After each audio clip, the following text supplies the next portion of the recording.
Hakuna sehemu yote ile ambayo Ahmed Ally anatumika vibaya. Kwa sababu Ahmed Ally ni muajiriwa ndani ya Simba. So kama ni muajiriwa ndani ya Simba, anapaswa kufanya kila kitu ambacho kipo kwenye mkataba wake. Sidhani kama Ahmed Ally ni mjinga kiasi hicho kwamba anatumikishwa nje ya mkataba wake. Anafanya kile kitu ambacho kipo kwenye mkataba wake na ni majukumu yake ya msingi kuyatekeleza. Yeye akiwa communication officer wa Simba, yeye ndiye mwenye haki ya kuizungumzia Simba pale ambapo mwenyekiti na mtendaji mkuu wanapokuwa hawapo.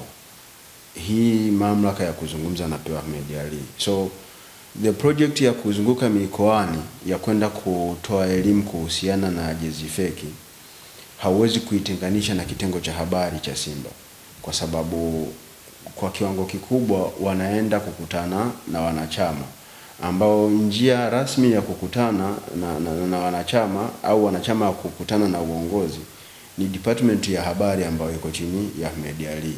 So inawezekana unaweza ukaeleweka sana ukisema kwa nini hili jambo halikufanywa na Jairut, lakini vile vile itabaki kwenye mkataba pia, kwa sababu nobody knows kwamba kwenye mkataba ni kitu gani na kitu gani walichokubaliana. Lakini kutokana na yale ambayo nimewahi kuyasikia, walikubaliana wataprotect image ya Jairut.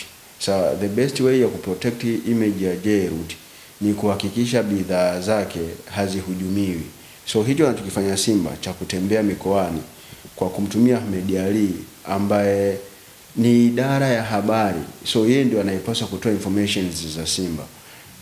Hamna sehemu yote ile ambayo Simba anamtumia vibaya Ahmed Ally, na ninaamini Ahmed Ally ni matured enough na well educated kwa kiwango ambacho anafahamu haki zake za msingi ambazo anapaswa kuzitimiza na zipi hapaswi kuzitimiza. So kwangu mimi sio ni shida yoyote ile, ingawa kuna baadhi ya watu na baadhi ya influencers wa Simba wenyewe wanasema walipaswa kutumika wao.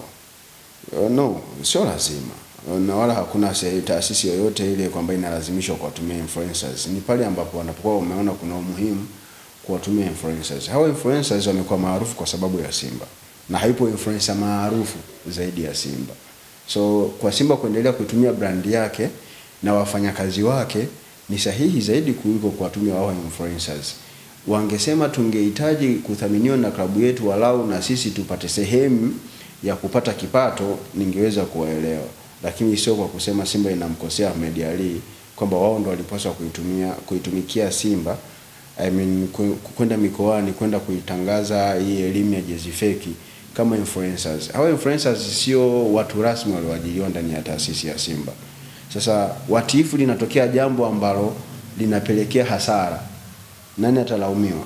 Kwa sababu Jairut haiwatambui influencers wa Simba, inawatambua Simba Sports Club, ambayo ndani ya Simba Sports Club unamkuta Ahmed Ally kama mtendaji kwenye department moja kati ya department za Simba. So hakuna mahali popote pale ambapo Simba wamemtumia Ahmed Ally vibaya au Ahmed Ally ameonyesha kuwa binadamu asiyejitambua kwa kutumika kwenye eneo ambalo yeye hakupaswa kutumika. Ahmed Ally anatumika kwa nembo ya Simba, kwa sababu mikoani nina uhakika Jairut anatambulika, lakini si kwa kiwango ambacho Simba inatambulika. Jairut anatambulika si kwa kiwango ambacho Ahmed Ally anatambulika. Uwepo wa Ahmed Ally ni image ya Simba. Yani hichi hatuwezi kukitofautisha. Yani huwezi kumchukua Ahmed Ally ukamweka hapa na Simba ukaiweka sehemu nyingine. Huwezi kutofautisha image ya Simba na Ahmed Ally.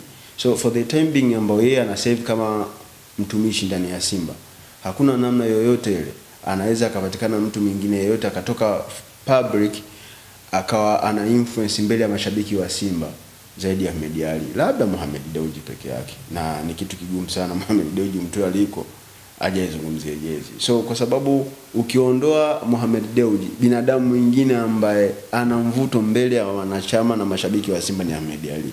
Ndio maana ameamua kumtumia.